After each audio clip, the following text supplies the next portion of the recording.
with this gorgeous machine again, the Metasonix D1000. And what we're going to do this time is we're playing around with the trigger input. Trigger input up the top there. The trigger input on this gorgeous machine also doubles as an audio input for when you really want to destroy some sound. So step one, we've got drums coming out of drum machine, computer, laptop thing, ET phone home. And they're all kind of cut up a bit, just a little bit though. From there they're going into the Kaoss Pad. And look, it says Angelspit, don't we rock? So that's kind of like a loop cutter and splicer sort of effect. It's coming out of the Kaoss Pad. I've got my two channels. One's going into the trigger input of drum 1 and the other's going into the trigger input of the snare.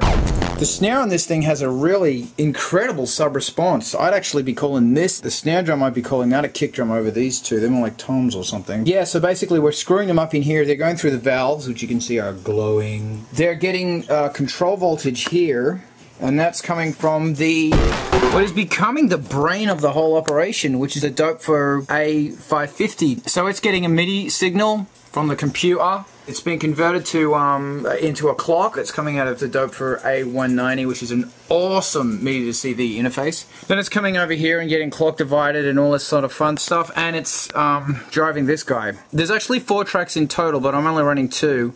When the switches are up, it turns on the left side. When they're up on this row here, it turns up the right side. If you turn them down, it'll turn that side off.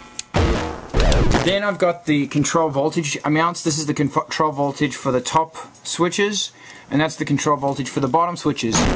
Those control voltage amounts are then going up into the D1000, and the D1000 is making all forms of glorious havoc. So it's opening and closing the valve bizarre bandwidth filters, which are just sound psycho. I've got the channel 1 output and the channel 3 output of that coming down to here, which I thought was a regular VCA, voltage controlled amplifier. This is the Doepfer A132-4, and it's a quad VCA. And what's really cool is that you can just put one control voltage in at the top and it'll drive all of them, or if you put another one in, it breaks the chain. It's great. I'm only using 2 of these things. But what I found out about this guy is if you tweak it a little tiny bit, like if you add some more control voltage into it, it distorts the signal beautifully. It's got the most lovely fat and warm distortion on it. Now what I'm doing as well, I'm using the joystick controller over here. This is the A174 joystick controller, as you can see, signed by Justin from Skinny Puppy, because I'm such a fanboy. And this is controlling the volume for the left side and the x-axis for the right side. So what I can do is actually modulate the amount of distortion and craziness that's going on over here.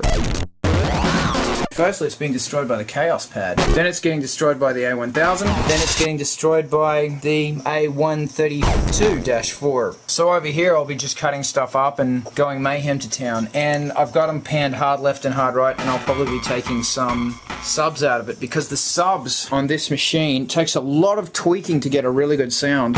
But the subs on this machine are devilish. Like, they're amazing.